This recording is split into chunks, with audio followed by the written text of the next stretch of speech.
sentiment parce que ma ko gisee pour vous dire en toute sincérité quand j'ai ma lire information yi démb en toute objectivité benn instant am na li ma xalaat mais dama toog quelques instants ma ñaan yàlla na ma yàlla jéggal parce que dama amoon yàlla jéggal la xalaat bi nga ko xalaat. non li ma doon xalaat dama ñaan yàlla na ma yàlla jéggal ndaxte dama amoon benn ressenti bu très fort parce que au-delà de lu ñuy wax document lii la question que je me suis posée Moustapha mooy que comment le Sénégal en est arrivé là est-ce que ñun Sénégalais yi on est en train de prendre conscience fu Sénégal toll parce que musuma yaakaar sérieusement man bi may engagé wu ci politique te xam naa ne ñun waa Pastef ñëpp ñuy engagé wu ci politique on n'a jamais été dans cette perspective que ñun mun naa wax ne peut-être certains pourraient le prendre de manière naïve mais ñun dañoo mës a jàpp ne mbirum politique d'abord entre nit ak nit la c'est pas une animosité c'est une adversité mais pas une animosité mais bu ñu gisee situation bu ñu décrit bu président Ousmane Sonko nekk sincèrement képp ki nga xam ne du ma ne ko am si moom cofeel sax waaye képp koo xam ne am nga humanisme wala humanité am nga loo xam ne daf la metti parce que munoo comprendre situation te lu tax mu gën ma metti parce que si vous vous rappelez premier quand bu mu njëkkee entamé grève de la faim am na benn instant ces avocats avaient fait une sortie une alerte bu ñu defee alerte malheureusement je ne sais pas xaw ma ñenn ñi damay laajte parfois lan mooy motiver seen manière de réfléchir sérieusement dama gis ñenn ñi dans le cas d'en face ñu doon réputer naan non lii di jusqu'à voir même je vais le nommer Madiambal Dieng dire à la limite quand tu lis un article qu'il avait fait c'est à la limite pour dire Ousmane Sonko nous coûte cher parce qu'il nous coûte 150 000 francs par jour aux contribuables sénégalais à la limite c'est ce qu'il avait dit et qu'en disant cela en filigrane c'est une manière de dire que kii dara dalu ko donc jarul État du Sénégal di dépenser ci moom 150 000 francs par jour reste à vérifier est-ce que même montant qu'il a donné c'est exact ou pas je ne sais pas mais quand j'ai vu ça ma remémoré wu loolu ma xalaat tamit ñenn ñi lu ñu doon wax naan Ousmane day lii day def nii ma lire loolu parce que am nay information yu ñu amoon ñun yoo xam ne par ces avocats qui nous rendaient compte de sa situation mais peut-être ñoom it par pudeur am na loo xam ne tamit mënuñu woon dugg ci yenn détails duñ dugg ci yenn détails dañu naan rek saa waay de xaw na sonn wala saa waay de xaw na tane wala saa waay xaw na sonn duñ dugg ci yenn détails mais parce que man dem bu ma gisee bulletin bi bu ma ko jotee mon premier réflexe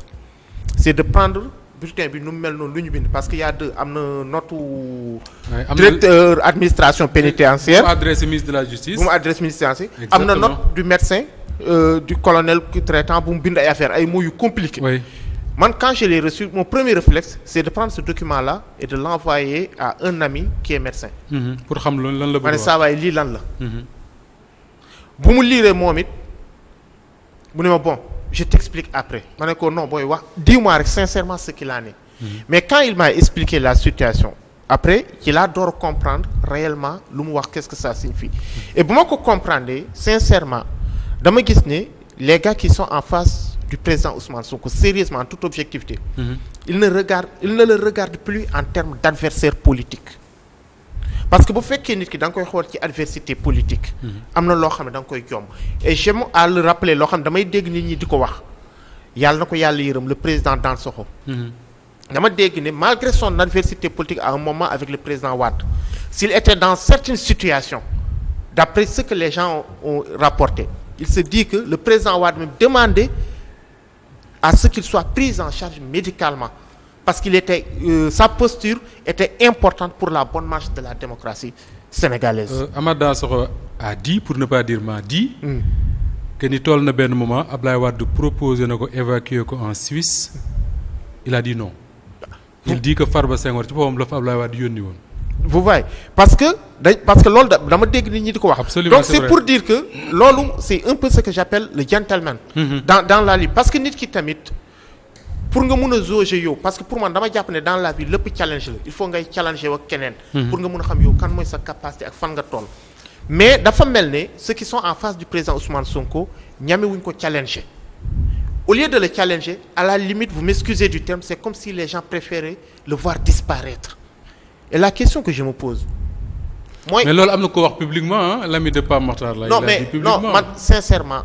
kooku par décence par rapport à ma manière même de réfléchir. par décence par rapport à moi-même je préfère pas tudd turam wala reprendre ces mots. bëri nga ciy moroom. sincèrement par décence par rapport à moi-même parce que man dama jàpp ni nit sérieusement man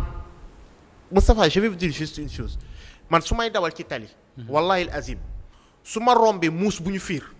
sama yaram day daw du ma mën a continuer. parce que nit nga. non muus bu ñu fiir ci tali su ma ko rombee. c'est-à-dire que day am leen loo xam day wàññeeku si man parce que li may xalaat mooy bakkan li bakkan la. te daa am leen loo ma xam ne dama ko gëm ñun ñëpp yàlla ñu bind waaye kenn xamul kan la yàlla boole say fan. ku nekk si ñun am na koo xam ne tu as un jumeau boo xam ne jour bu génnee àdduna. yow jour boobu da ngay génn àdduna yéen a bokk fan. yéen a yam aw fan. yéen a yam aw fan moo tax man su ma gisee bàyyi ma sax. dafa am lu may def waxaan assentement la ak nit moo tax quand j'ai vu le bulletin du président Ousmane Sonko je me suis dit que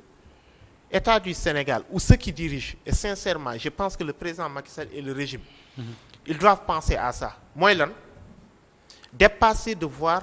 Ousmane Sonko en tant que individu mais voir Ousmane Sonko en tant que leader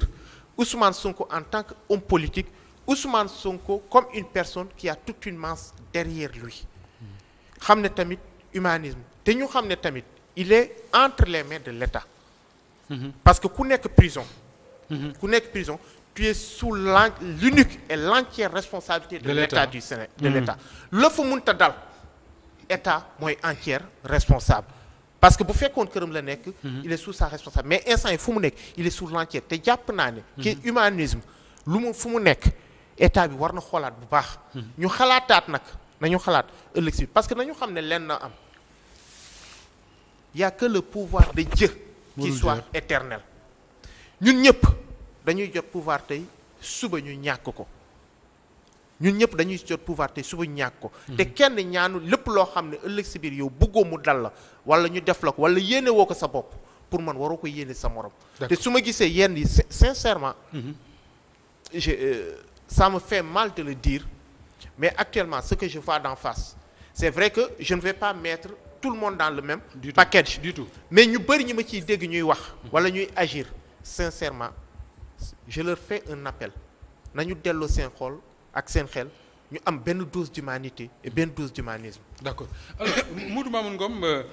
pendant plusieurs fois ay nit alerté nañ sur l'état de santé de Ousmane Sonko ses avocats notamment comme ni ko Alpha fàttalee sànq mais daawul ñàkk nga gis ci ñi nga xam ne dañoo wax ne ñoom ci pouvoir lañ bokk ñuy wax safaan parfois ñu naan waaye dara jotu ko nangam ak nangam tey jii nii avec ce qu'on a vu démb ak tey amatul doute